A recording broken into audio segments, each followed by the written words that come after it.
justice for all. And here we are.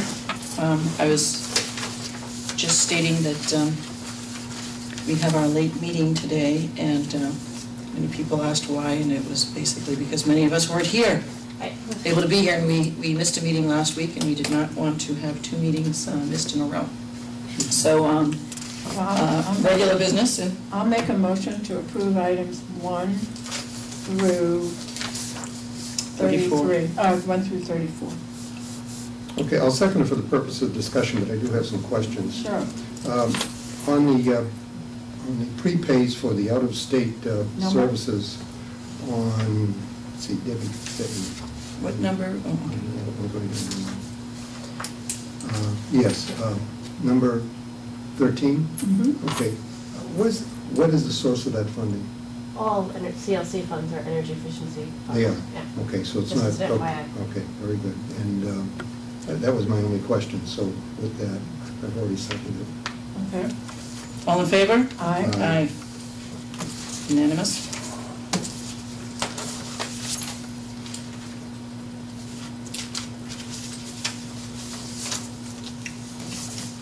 Where is your conference going to be? In Connecticut.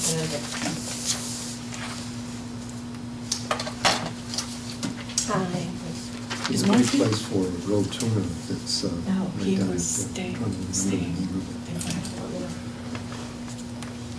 Under reports, you can start. I have a few as well. Mm-hmm. And if you, my notes indicate the main order of business today is a personnel-related. There's an open session discussion on goal setting. So I don't know if you want to do that after reports, or I'll just leave that to you guys. We can. Let's go through reports, and we can do that after. Okay. Do you have something you would like to report, Mr. Doherty, Commissioner Doherty? No. No. How would you? Well, I'll mention that I attended the PARAC meeting last Wednesday for pension reforms and emerging issues, and it's still pretty up in the air, and on some of the issues that are going to come before the legislature for changes. Some of the things that we're really concerned about, which is the definition of wages, is I think it's going to be clarified again because it wasn't clarified that well. And I think basically the issues that we talked about and that our retirement board, the Barnstable County Retirement Board, were concerned about will, I think they're going to be addressed in a better fashion. The interesting thing is Jim Quirk was there. He's the attorney, for the Barnstable County Retirement Board, and Mark Zielinski and I were the 3 who attended. And the interesting thing is that the average pension of all state workers is about $24,000 a year.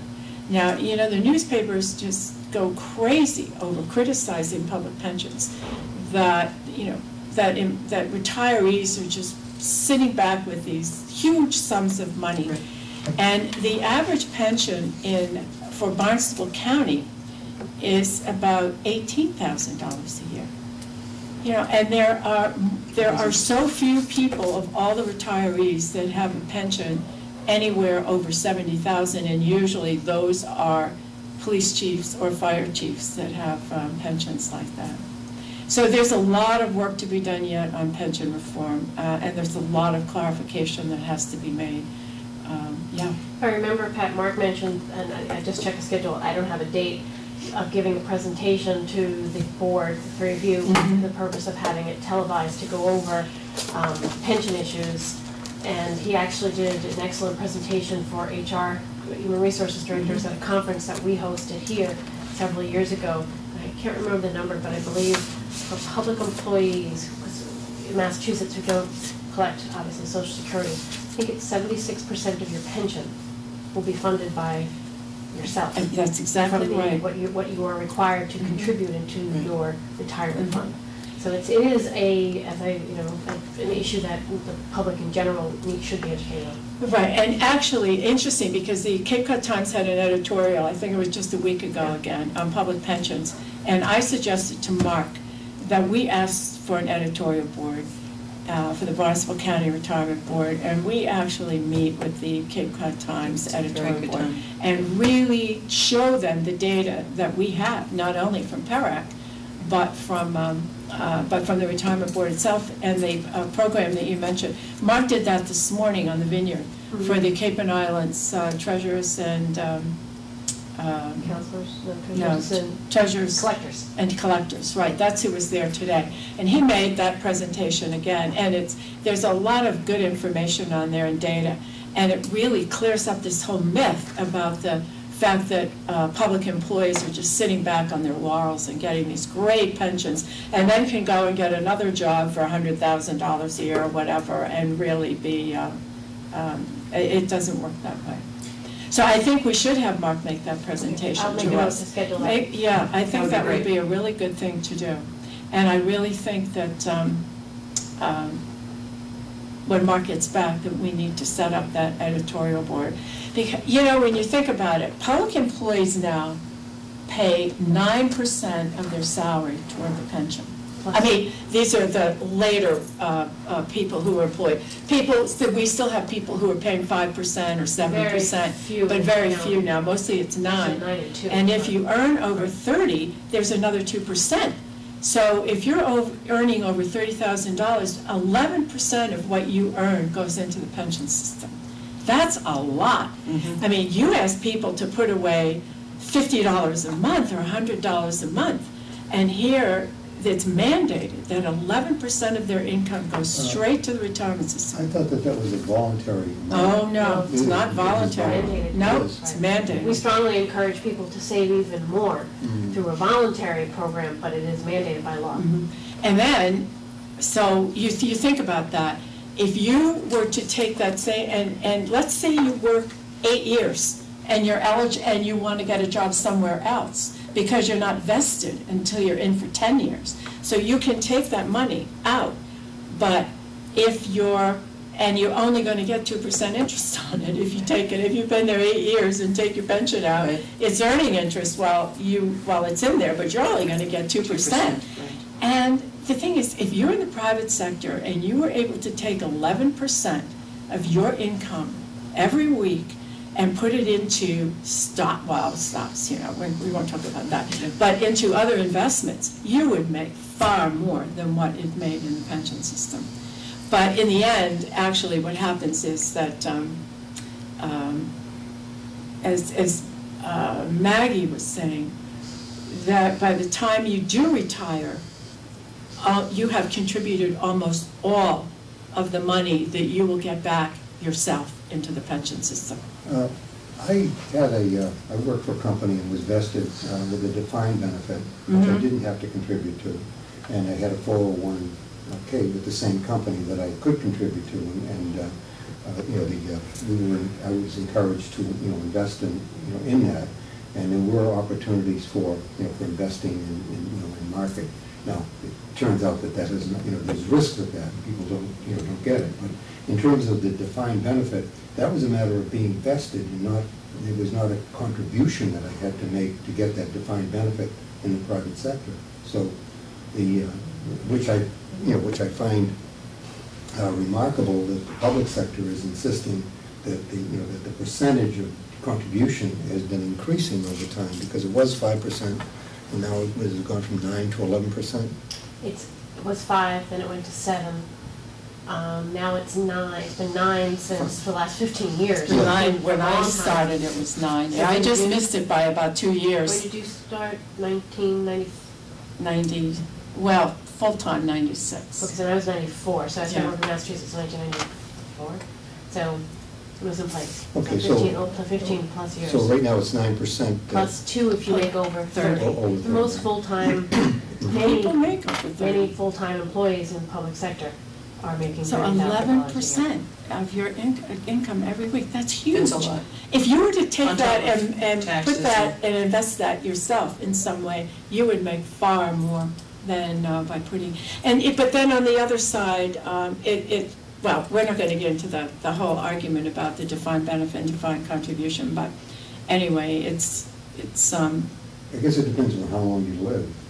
well, and how long you work in the same place. You have to really, to get any kind of a decent pension, you have to be 65 and have worked over 30 years to get your 80%. Okay, 20, I think I figured out the 20 years was that, is that 50%? There's a scale. You There's a have scale, to, yeah. it's age and years combined. You have to match them together. And the other point that you're saying is if you took that money and you invested it yourself, that would also take your time and your research and your knowledge to be able to do that, and then maybe even pay a broker unless you're doing your own. So Right. in some ways, you're getting the benefit of the pension program doing that for you, for Right. those who have families And and the schools guarantee. and lunches and everything else, yeah, and And the guarantee. they're lucky they get to work and back, However, as a public employee, you're not required to contribute to Social Security In Massachusetts. Massachusetts. There's 8 states Right. only. Yeah, and well, we're in Massachusetts, so the point is that 11% is almost the amount that you would pay if you were self-employed and paying Social Security, because I think it's 6%, 5.5% is your contribution as an employee, and your employer contributes 5.5%, so, or something like that. So, the fact is that it is an offsetting, Yeah, there's an benefit, offset. because when you come up, if you have been in the public sector and have not gotten 36 quarters of Social Security payments, then you won't get Social Security Right. at all. Yeah, so if you want Social Security, you either have to achieve it as a spouse of, who had Social Security, or to go out and work either on the side or work on your own until you have it. So, And it is 36. And it is Before it offset. attacks the amount that Unless- they would deduct from your public pension, in order to get Social Security, it has to be, a tremendous amount of quarters, which means that if you work 30 years in the private sector and 20 years in the public sector, you might be able to escape. you do escape the offset. If you have 30 years in the private sector and Social Security guarantees you that you made the benchmarks Yeah. or the maximum in those years, then you have 30 years, then there's no offset. Right. So, So I think, and people have to take that in consideration, That's right. because the assumption might be that, you're getting Social Security and a public pension, and that's not true in Massachusetts. well, no, you get a partial Social Security, the offset. Maybe. Yeah, maybe, right. Anyway, so we're good to have Mark give that presentation, because I think it's important for people to know. I might ask you to, I'm sorry. Well, the other piece on today's meeting, which I thought was really good on the Vineyard with the collectors and treasurer, we had some people there from Cape Cod 5 and from Bank North talking about the internet security and technology security, particularly for treasurers and collectors, in terms of the accounts and with the county as well. It was really interesting in how wire transfers are made and how they're done and the controls, and it actually applies to us as well, just on our own personal computer. Sandwich went through a real problem with this several months ago. Well, someone else just recently had $30,000 with a small town in the other western part of the state. Just had a hacker came in and got $30,000 out of their town account. So it still happens, but the banks are doing some really interesting things. They have these things called tokens. And don't ask me to describe it all. I'm not a tech person, but we have. You can be assured that we don't have the tokens yet here, but I think we will have them probably very soon. And it's a chip, really. Yes. It's each token is for each transaction. It's a unique numbering discrete, system, right? That is transaction, and it's physically located at the source. Right. And but some of the banks use the token system. So anyway, it was pretty interesting. I was going to ask you if you'd talk about the Suicide Coalition and Oh, yeah. the luncheon that we had last week. That was a very moving afternoon, quite frankly. That was the Suicide Prevention Coalition that has been formed. There was a grant that was obtained through the Department of Human Services with the help of the Department of Human Services and our RDO department to focus on prevention of youth suicide, of which there is a very high rate here on the Cape, as is there a high rate of suicide across all ages. And you think of this beautiful place not having such problems, but we do. And recently there was a series of these copycat suicides. I know that this is an issue that's that you always champion, Bill, and at this meeting they had a panel discussion. Steve Jochum from the Department of Mental Health was there, and he spoke to the issue and the efforts that were going on. And the gentleman that was here, I want to say Terry or... It's Tim Lineweaver. Lineweaver. Lineweaver. He's a lovely guy, and he spoke about the efforts that they are doing and the collaboration and coordination and the education that they put into place immediately. And it does seem as though there was such a coordinated response team, it seems, from Human Services, the towns, the county, that it is resonating in the community, and it does seem to have kind of put a lid on that situation that felt like it was spiraling out of control. However, we did hear from two people who were had direct experience with suicide. One was a young woman whose brother had committed it, and of course I felt deeply for both of these people, because I'm sure you're always thinking, what was it that I could have done? And she seemed to have really felt somewhat, there's always that, if you were one of the last people to have talked with the individual, I'm sure that the, why wasn't I focusing in on that? And that is life, it's not her fault, and I think she's finally coming around to that after 5 years of real pain in that issue. And the other was a mother whose child was like this model of what we all want as our children to be. On the dean's list, and top in his class, he goes to military school, and he was just having a personal issue, and it looked like he was handling it well, and the next thing you know, this young man who has got everything from appearance-wise going for him, no one picked this up. Any of his friends, any of the people he was staying with at this school, his parents. And to me, I sometimes, this happened to actually a summer neighbor of mine. His son came down from BC, another, top-notch student, came down, got into the family cottage, went for a surf, left a note, and there was no indication from this young man.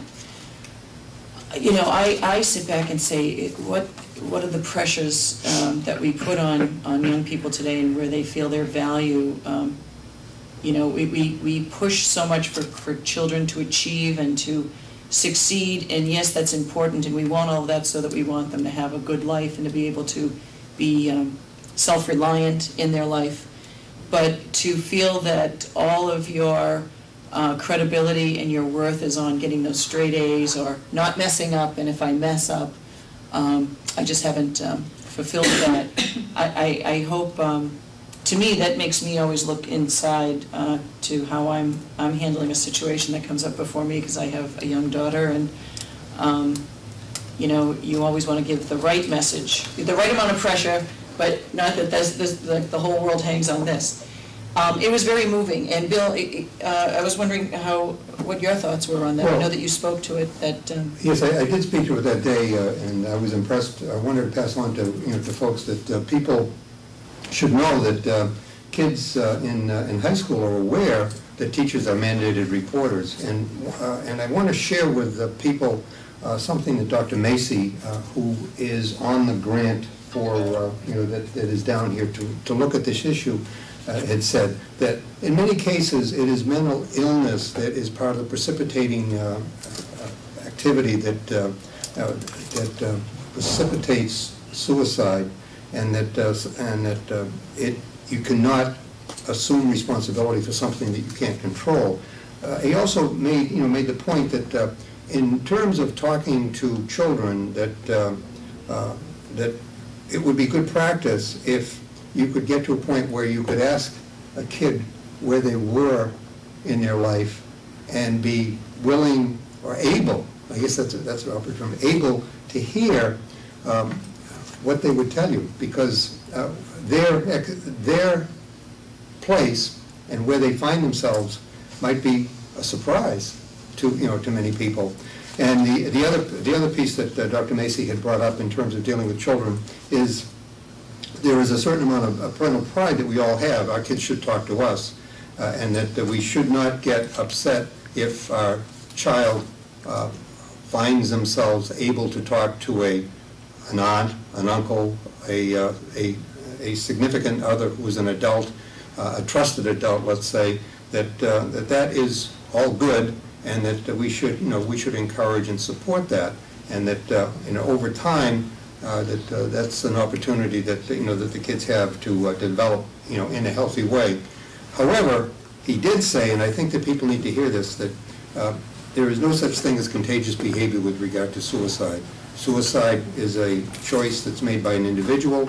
There is an element that that the literature and the statistics have shown that mental illness is involved, and all we can do is to to be sensitive to what we hear, and to try not to be too reactive, but overall to try to be as supportive as we can of kids when we see them going through a difficult path. I thought, not just in listening to the two individuals who were there, their stories were just really overwhelming, is there, in some of this, there's this common thread of periods of rejection in young people's lives. When they're very young, the kid didn't make the soccer team, or the young daughter didn't make the cheerleading team or the baseball team, or didn't get the date for the prom, that they wanted. But all through life, even from the various early age, we all experience rejection of some kind or other. And how we deal with that, and how our parents deal with that, I think is really important. And sometimes it appears that a young person is handling it very well, but they may not be handling it very well at all. Mm-hmm. And that when they talk about the parent education piece to all of this, I would also hope that somewhere in there is helping parents help their children deal with rejection, because they may blow it off and say, oh, it doesn't matter. So-and-so got it or whatever, but deep inside they're hurting and they don't know how to handle it themselves. Mm-hmm. But it seemed to me that through, not necessarily through their stories, but through other stories that you read, there is always that bit of a thread of rejection somewhere along the line. That's just one of the things that that I was taught in dealing with with issues of complaint was to acknowledge the complaint, repeat your understanding of it, and try to make as much of an accommodation as you could, and then at that point you might get to to where a person finds himself with regard to that. But it is a problem. I believe that the community through the grants we've gotten, at least I guess the town of Barnstable is the prime holder, and they have some responsibility of sharing that with the rest of the community. So there is an opportunity here to assess that. The school system over in Barnstable does have a family outreach, not a counselor, but let's say a family outreach coordinator, and there are available let's say workbooks and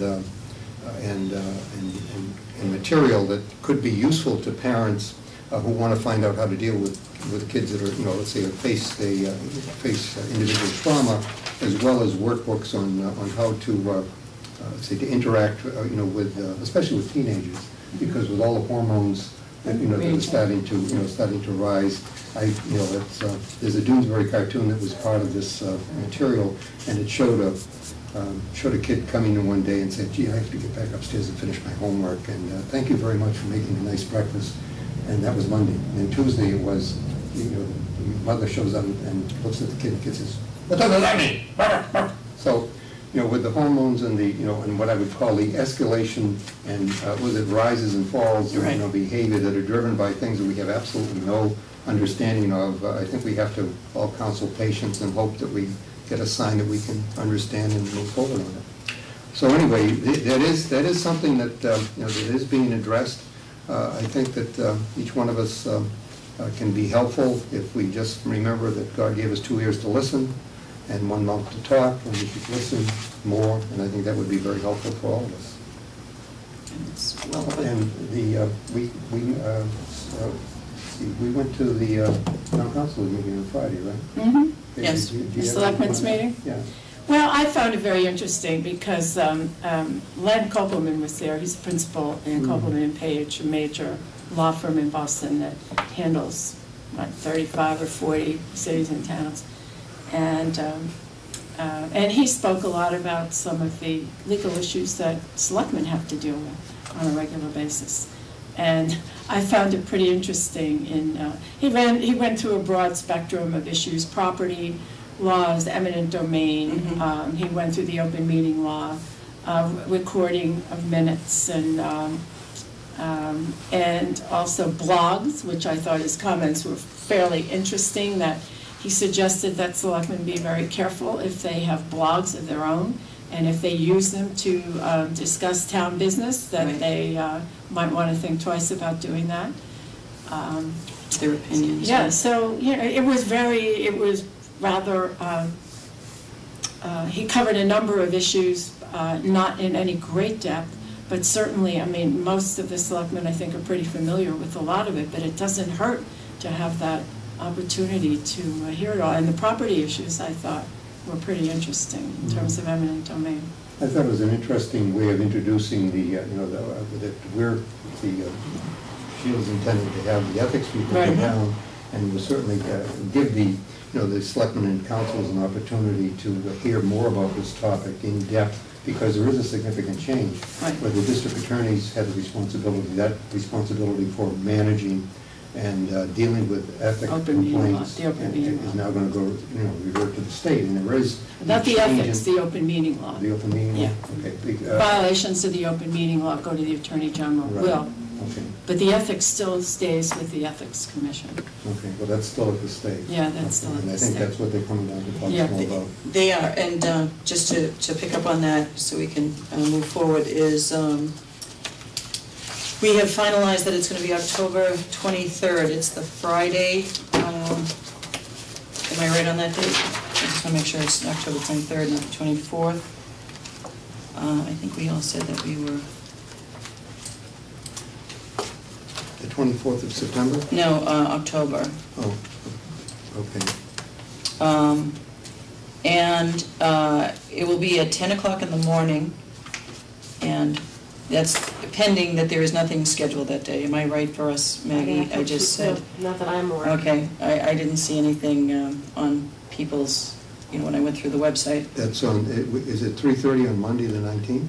No, it's not great. He was not able to do it then. It's going to be on the 23rd. Can you do it on the 23rd? October 23rd? 10 o'clock in the morning. Yeah, okay. Okay, and he will send us a packet, if it's not in our emails today, it should be there by tomorrow, that will have sample letters sending out to the municipalities just to invite town employees and selectmen across the region. We could choose to make it for our employees that they should attend. And also there is language there that they're not only going to discuss the current open meeting law and the changes that have been put into place, but also that training is now mandatory. So all municipalities, all employees have to have this training, and it's no longer just this sort of like, I read the manual. So that is something that is now written in there. So he said if you put that in there, they might more people might come just to say, well, okay, now I can get this over with.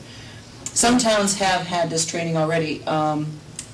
Harwich, I think, did, and Provincetown has. I was told that depending upon which board you were on, they you have to sign off on it and go to an orientation Right, meeting. right. So Where'd that you will get be, this? we will be, this was from Mr. Giannotti No, and. and is that what he was saying? Yes. About if you're on a board or committee, you need to do this? Yeah, he said that it is now mandatory for all Sheila, where will elected this be? officials. Yeah, where, I believe we're gonna have it over at the Assembly of Delegates. is there enough room? That can seat, And what ti- and this is not, gonna be 3:30? desktops, but you can seat about 75 people. Yeah, and I would 75, imagine, And this is at 7:30? no, at 10 o'clock in the morning Till- on October 23rd. It's a Friday. I didn't wanna do it at 3 because I figured it's a Friday. I'm sorry, at the time. 10 to what? Do you know? Is it? It'll probably be about 3 hours. 3 hours. Just so you know, not that this will impact, I believe that is our ADA training day. Not 100% positive, because I don't have it in front of me, just so there may be other, but you can't find a date that you can pick that isn't gonna conflict, so. Right. He's not easy to get, so I would stick with Right. it, but just Right. as an FYI. Okay. We can discuss this again tomorrow. Amy only and- depends, that's staff, that's not us. Correct. Yeah. Is it department heads then? Yep, so Yeah. we'll have to choose. Yeah, they will have to choose, maybe some, maybe they'll have a representative. but Yeah, two exciting things to go to, and, it's gonna be hard. ADA training But- is mandatory too, No. isn't it?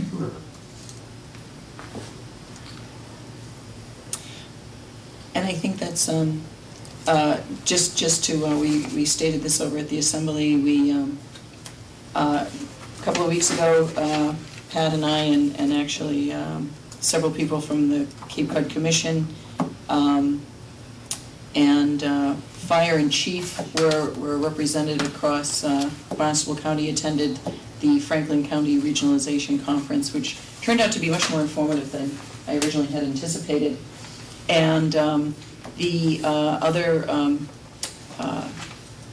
activity that went on last week is we were invited to speak before a group of town selectmen and town administrators from around the Plymouth County area, and it was being hosted in the Halifax Town Hall, which is this very old, beautiful building. Anyway, it was quite a turnout of gentlemen. I was the only female in the room. And they were very impressed. Kevin Galligan from the Cape Light Compact and Paul Niedzwiki from the Commission and myself were there. And as I had stated at the Assembly, it was actually a nice experience to go outside of Barnstable County and look in and to look at the services we have in place, and that we have a regional government that has a dedicated revenue stream. It does allow us to do more with less.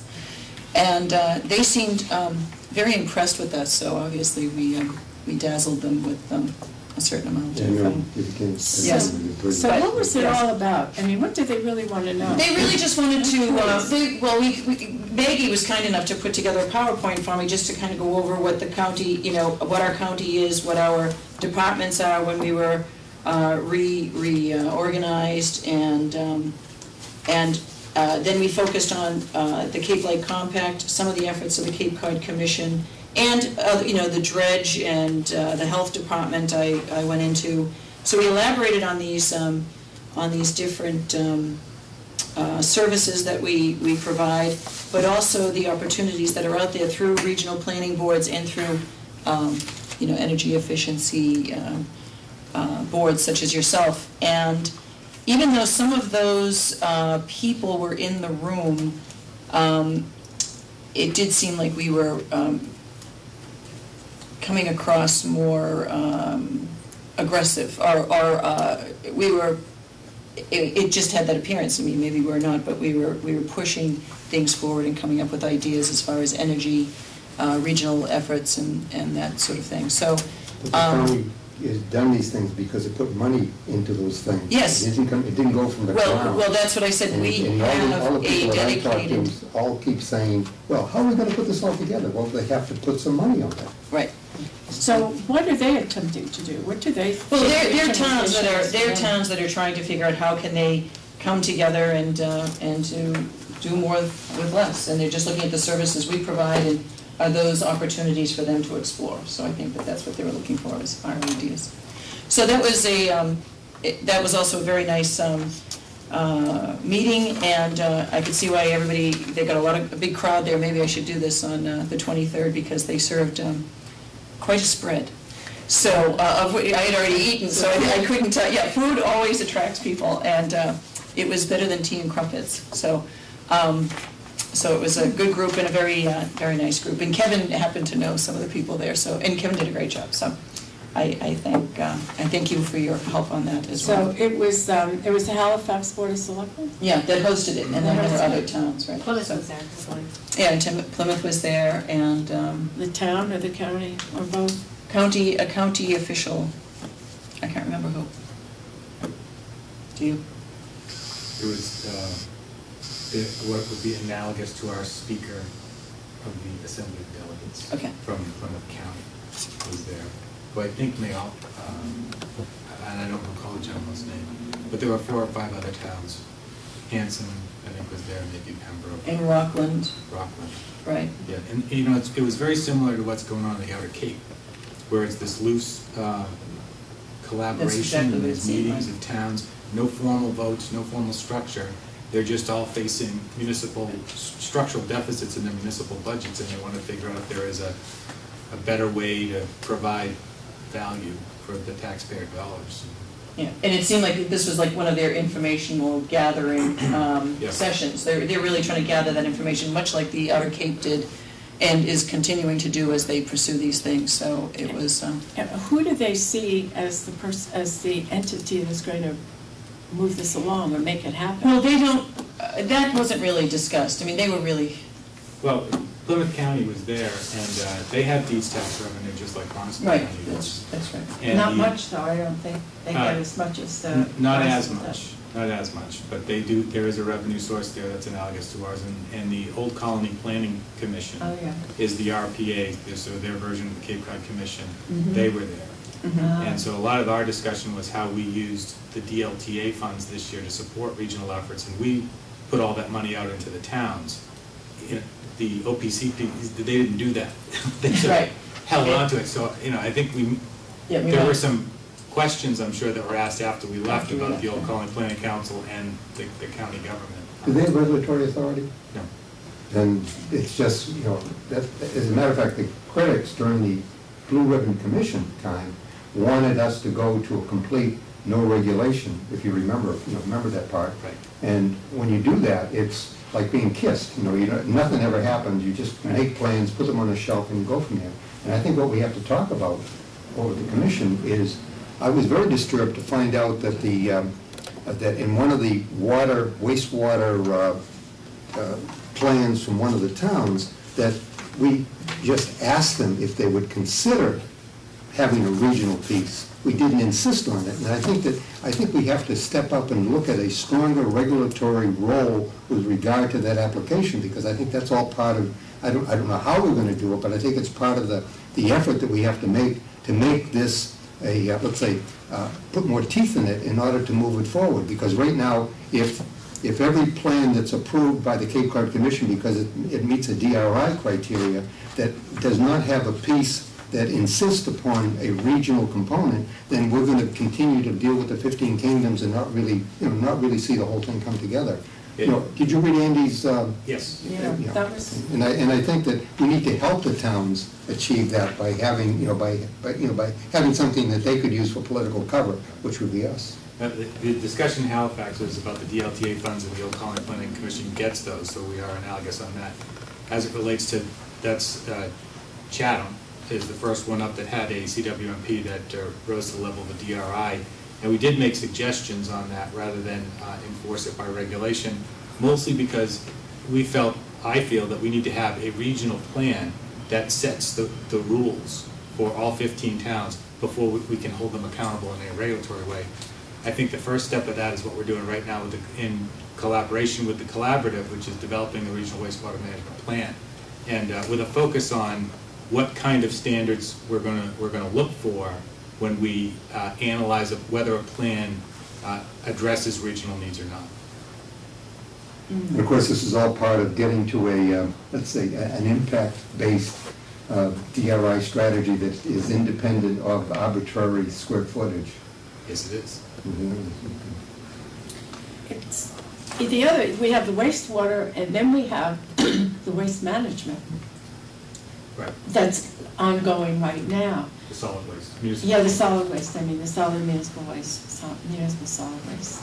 There are, the money that we got from the state is about like 155,000, that's, except for 7,000 that's out in the street now, right? Yes. Okay, so we have the police, Police, dispatch, the Yes. housing in the lower Cape. Housing. I think you have a solid waste piece. we have a solid waste component to that, and There's also the bylaw in Chatham for housing. there's a workforce housing bylaw in Chatham, and then there's also an effort underway in the town of Barnstable to help them redelineate wellhead protection areas, Okay. which we saw as having a regional impact because they share some of those. At the conference, the regionalization conference, Joe Markarian, from DOL, Yes. Division of Local Services. When we look at the Cape, like the lower Cape now is talking about maybe consolidating police. I know there are some other towns where a fire chief might be retiring soon. Yes. And there's an opportunity for some regionalization of fire services, but we don't really have anything in place that would help guide that kind of consolidation. Yeah, I think that's what we're trying to do with the police consolidation consultant that was just hired. Oh, that's right, Sheila Vanderhoff Yeah, had that RFP. And the reason why, that is a study on the Lower Cape of 2 or maybe 3 towns. But, it's not East Ham's responsibility when they're done to share that with Bourne. It's really the regional government's responsibility to get those best management practices, lessons learned, and make them available. So that's what we're trying to do there. I think what was key about the regionalization conference, which was really sponsored by the Department of Revenue's Division of Local Services, is that they went through a lot of the new tools that are available, and the savings, and there are savings from regional efforts, really come from the consolidation of your upper level administrative positions. So really, one of the opportunities they encourage people to look for are those opportunities where you have retiring chiefs of police or fire chiefs or retiring upper level department managers in those towns, and that's exactly what we're seeing on the lower Cape. So there is opportunity there, and I think when you look at the demographic and the aging of the governmental workforce, it's all right there. Yeah. So there are, over the next 5 to 10 years, huge opportunities for consolidation. So I think that our discussions are very timely, and I think based on our experience in Halifax last week, I think we are ahead of the curve. I have a concern that if we focus just on the savings, that when money starts to flow again, we will not be seen to have the same value. So I think that a piece on this has to show the need of continuing support for an organizational activity that provides more direct service at let's say at the consumer level and less administrative overhead. And I think that would be the way that it would have a life of its own to get past some of the turf issues that we've been concerned with. Now, I too share your concerns about if the money starts to come back, whether they just sort of start to redo the things that they were doing in the past, which were inefficient. But having been on the municipal side, these are real structural deficits that every town faces, and they're not going away even when the money does get turned back on. So there are huge opportunities here to regionalize. It's all about defining what regionalism is and what it isn't. And sometimes it means 2 towns getting together, sometimes it'll mean 3 or 4, sometimes it may mean 15. And so I think it's really our role as the regional entities to help them determine, depending on what service they're looking at, what the right economy of scale is to deliver the best value. Because although there may be some initial savings and definitely long-term savings from regionalization, it's really about keeping that value, the service, at a level that the taxpayer or the customer has become accustomed to and demands. A couple other things. I don't know how every town is dealing with this economic issue in terms of the decrease in state aid plus the decrease in revenues. And I can only speak for Falmouth because I'm very familiar with this, the process in the budget itself. But in looking at how to cut $3.2 million out of 2010, this fiscal year, not even 2011. Now, how do you really, so the question is, how do you do it?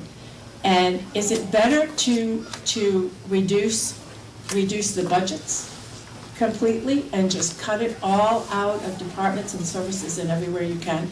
Should you mix it with maybe some employee, work with the unions and maybe do steps or COLAs or furloughs or something like that? And my thinking was that it's better to cut the budgets, first of all. Get them down as low as you can, because then you go into 2011 with a really, bare bone budget. I mean, you've already cut it down pretty much. So as you go into 2011, and then and we know it's going to be worse, more than likely, but maybe not. I mean, there are some economic indicators now nationally that are looking better. But as we move into that, now would be the time to do those performance measures of service. And I read this story in the paper about Boston, the city of Boston, how they instituted these performance measures, and they're all done through computer data and all this sort of thing. I don't know how valid that is, and I don't really know how good it is. I just know what I read in the paper. But I thought this would be a really good time, because people have actually done the budget crunching and got their budgets down pretty low. And the question is, gee, if we can get it down that low, can we actually perform the same services with this kind of money and not have to go any higher? And the second piece to that is, I think a lot of towns are facing a structural problem with their revenues. Oh, absolutely. No question about it. All the way across the board. They Prop 2.5, with the 2.5%, you can't, what towns were always looking at were local receipts, and local receipts are down. So the revenue portion of it is structurally deficient, and it's not going to get better. So you have to look at revenues without raising taxes. And then you have to look at this, if the services are cut because the budgets have been cut, how well are the towns performing those services to the satisfaction of the citizens? And that kind of leads the way into the regionalization, it seems to me.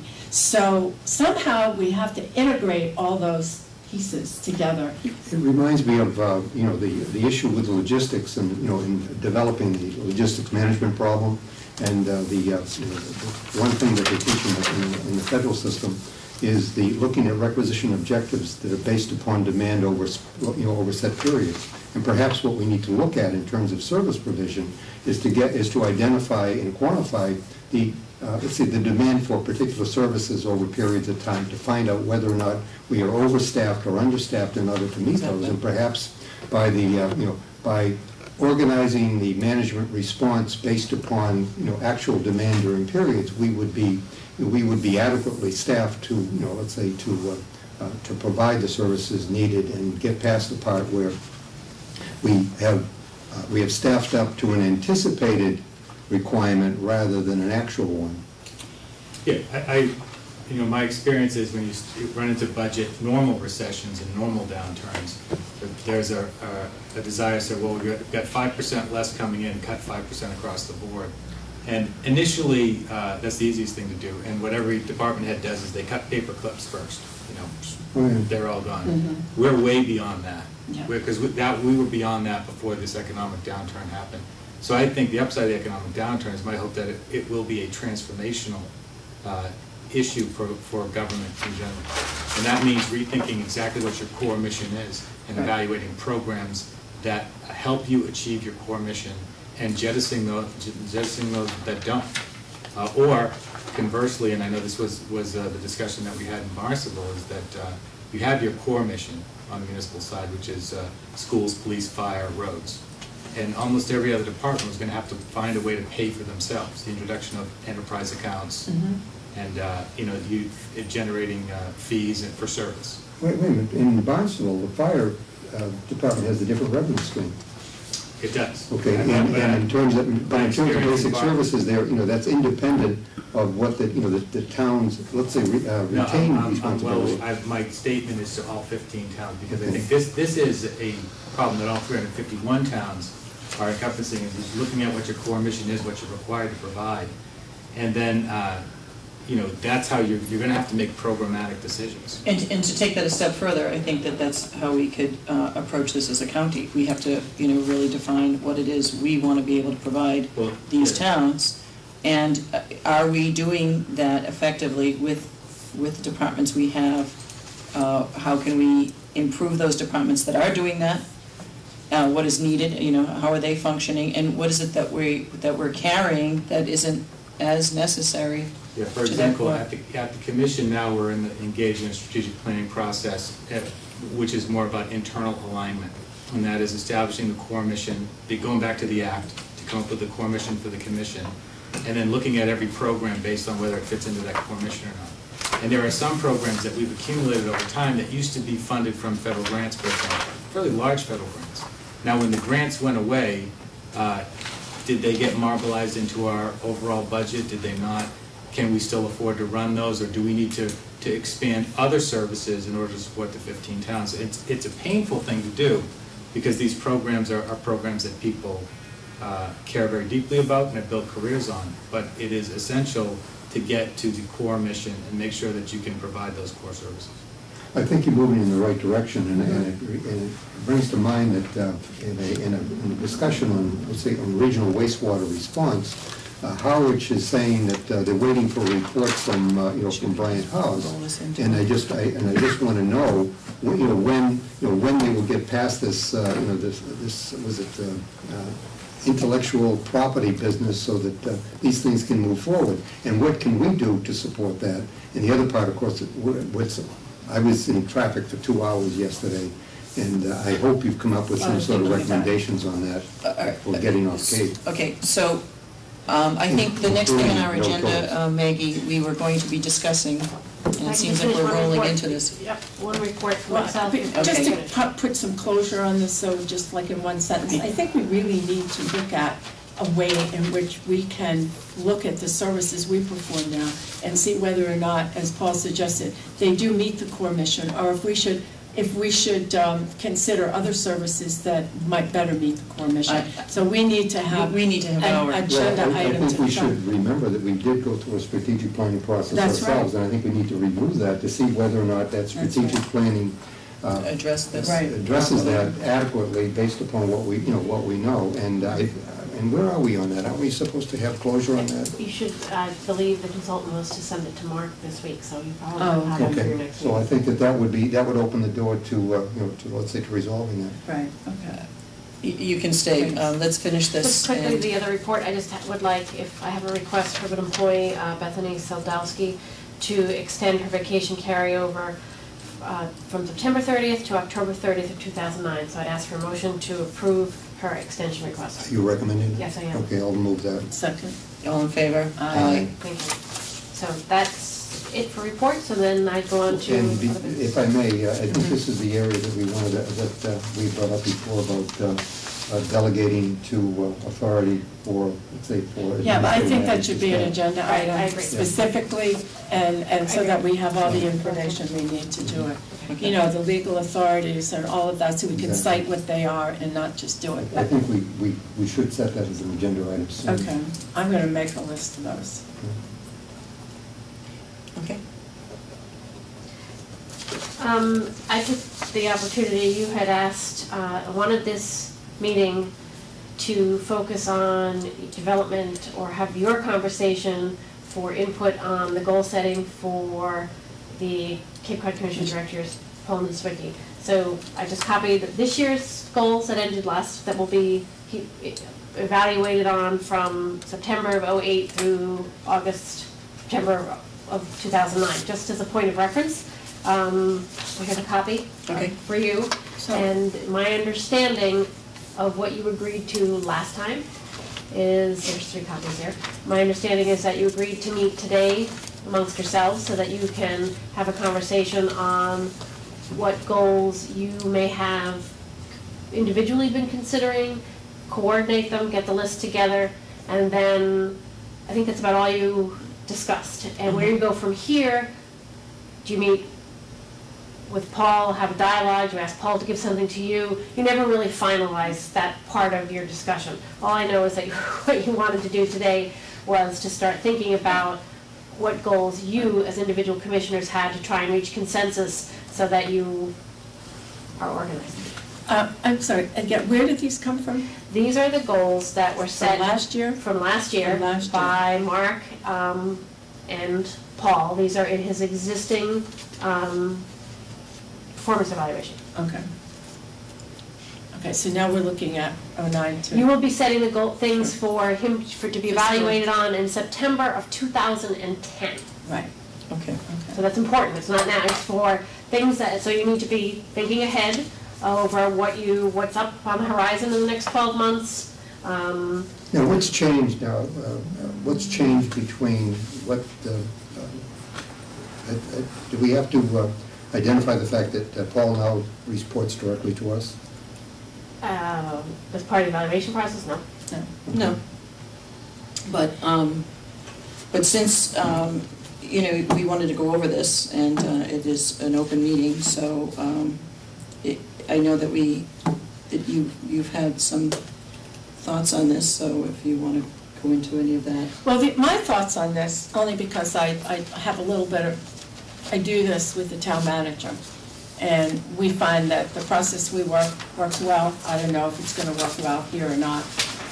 Is usually what happens is the individual, the executive director of the Cape Cod Commission would prepare a set of goals that he would like to achieve in the coming year. He would present those goals to us.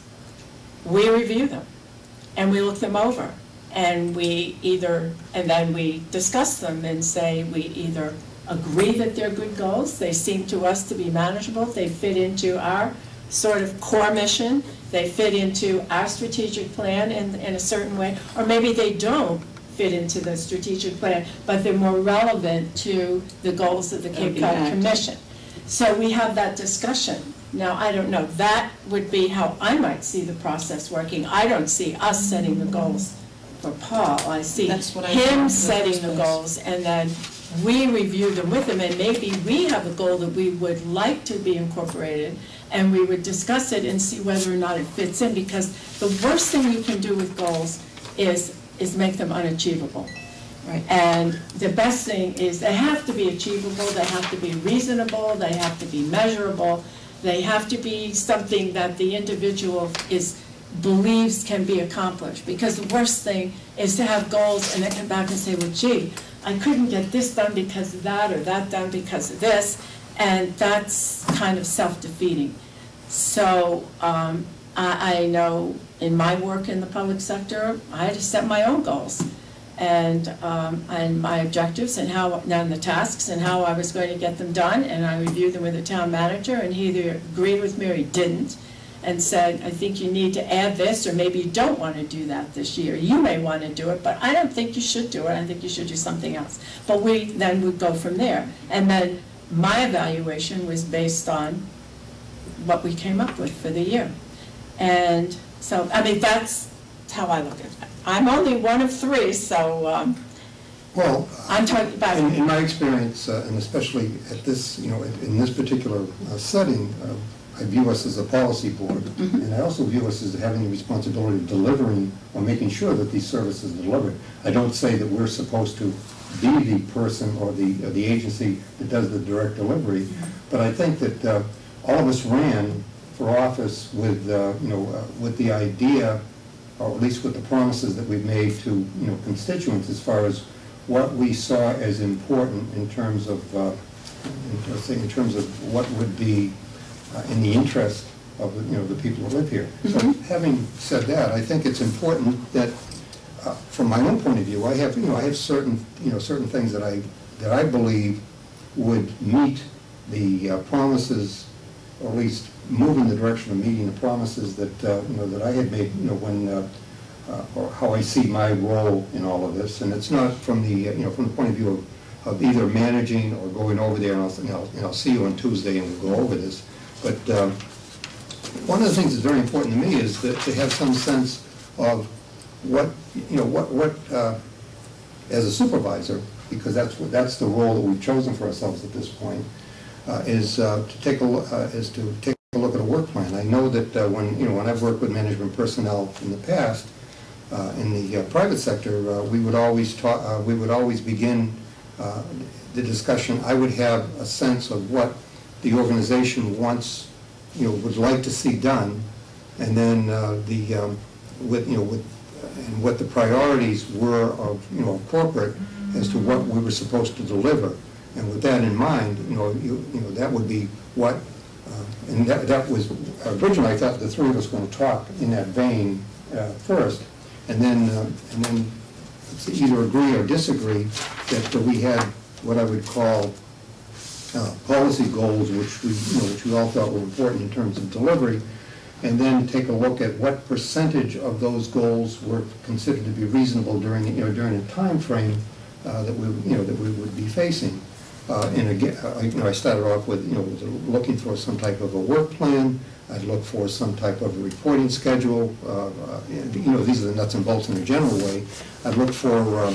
I'd want to be advised of external contact with elected officials at the state and federal levels, as well as locally. I'd want to make sure that I knew how much media contact were being made.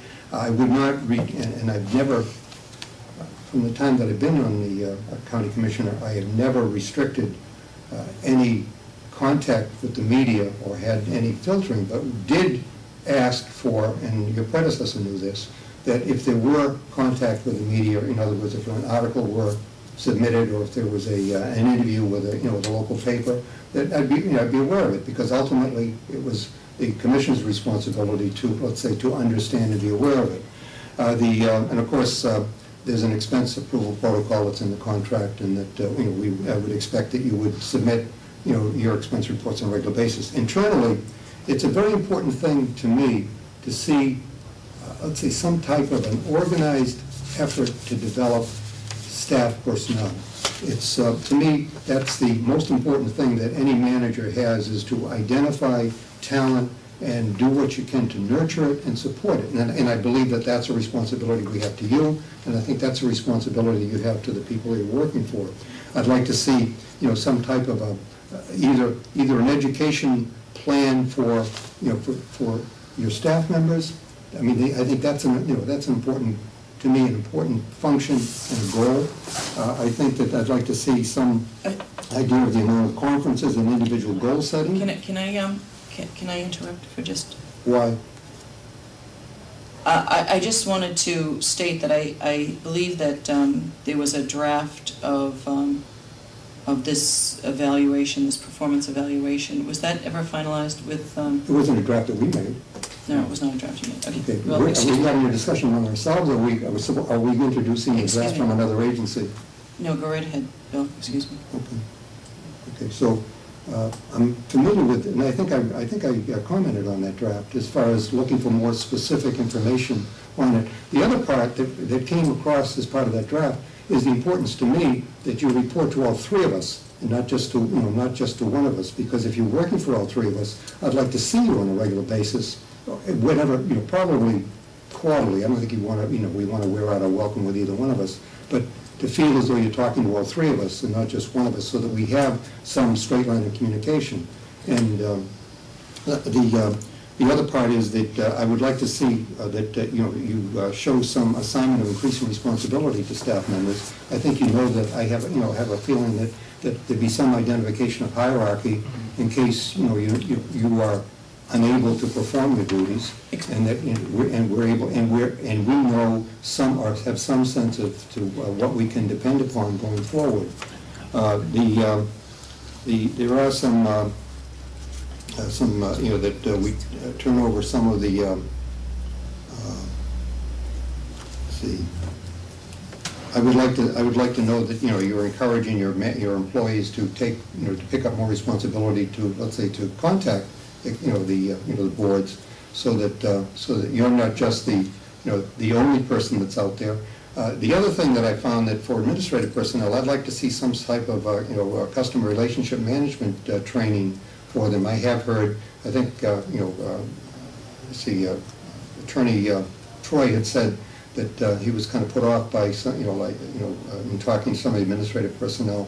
So perhaps some customer relationship training would be useful, so that they would be able to, so that we have some consistency in how we respond to the public.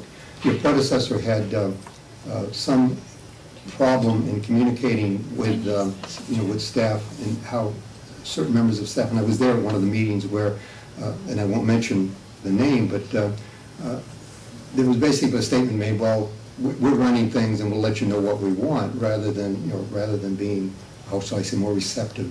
So I think that, they used to call it Dale Carnegie training, but it would be that sort of thing. The other piece is that is the identification of mentoring personnel within your organization, that you can that you could identify and say that these people are working with these other people, so that everybody is sort of developing on a complete basis. This was a problem when I was sitting on the Cape Cod Commission, and I don't know if it's been resolved. Staff does not seem to be completely aware of what projects are important to the individual towns. It doesn't mean that those things that are referred or eligible for referral, but there seems to be a need for an inventory, or staff having an inventory of those things that are important to a town, so that when they go to the town to talk to them, and you go to the town, you're not saying, well, what is important to you right now. Excuse me. Bill, could we just, I really like what you're saying. I think you're really covering a lot of territory. And, what I think is, when I think of goals, I think of big, overall and overarching topics that have a widespread effect. I'm not saying this right. It's too, anyway.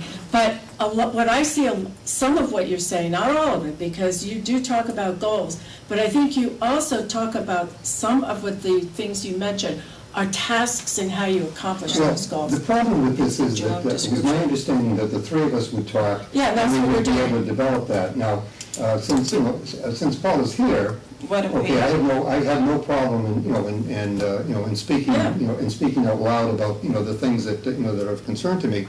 And I think that in terms of measurable goals, I think that we could I could put numbers on this. I'd like you to make sure you contact all elected boards, all 15 boards over the year. Okay. I think that you should prepare and deliver a proposal to the towns to assume some level of planning. And I think I talked about that to you when you were on the Cape Cod Commission, right? I think that you should maintain all present revenue sources, and I think that you should increase the number. You should find new revenue opportunities. Okay, and then the measure of success, as far as a goal would be, the more you get, the more credit is due you. But I don't want to lose anything.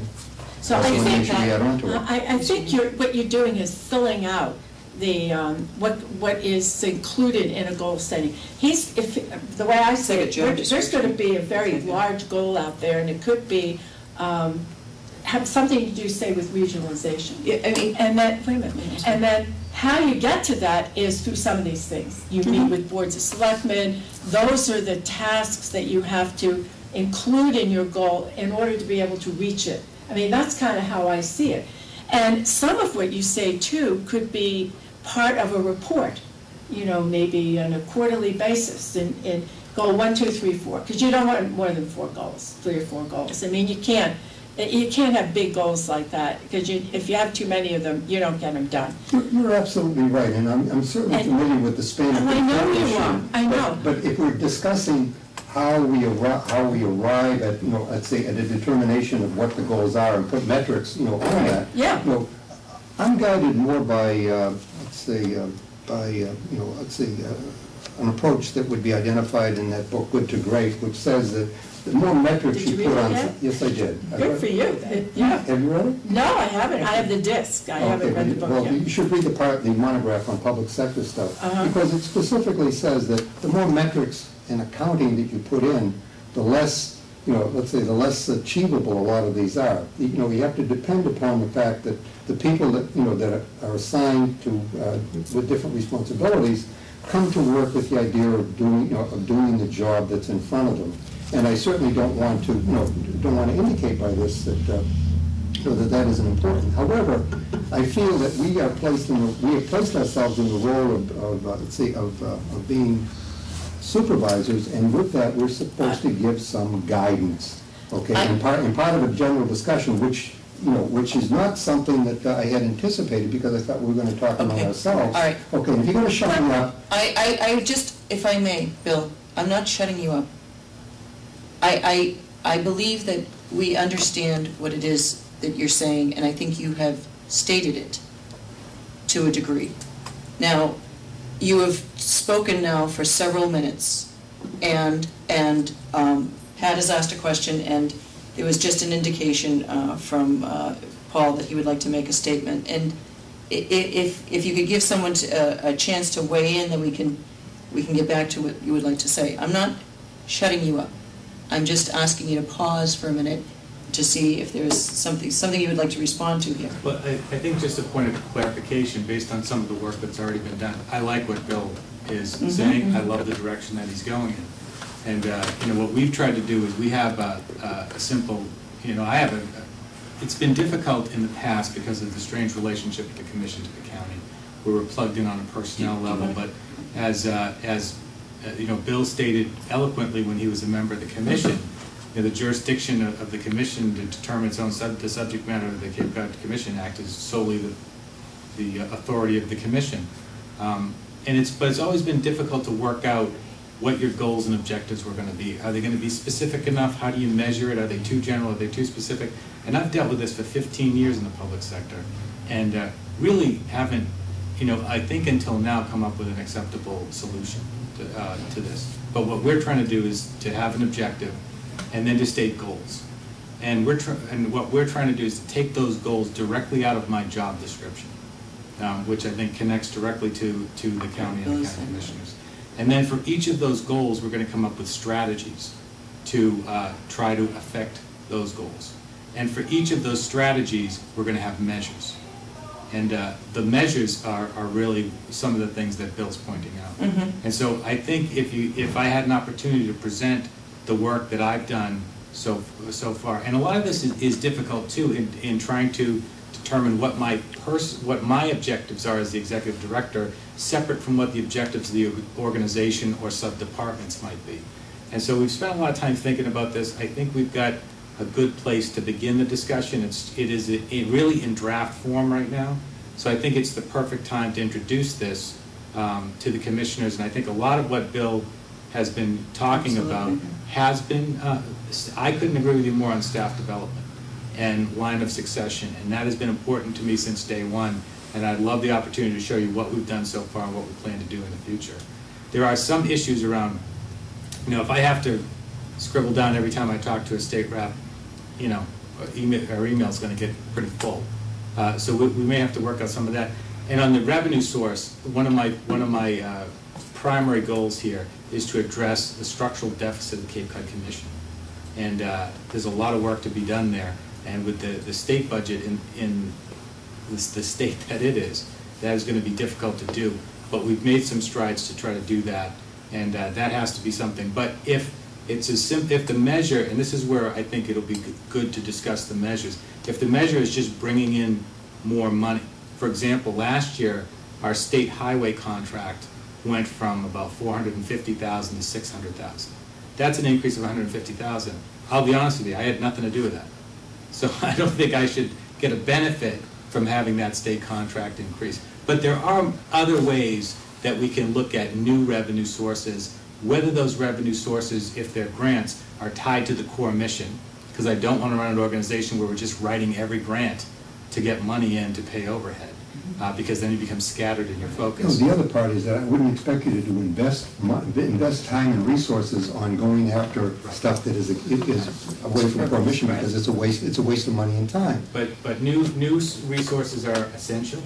New ways of doing business, new interactions with the towns, and the external relations to the towns. Those relationships, a lot of what you said hit on that, and those are all the measures.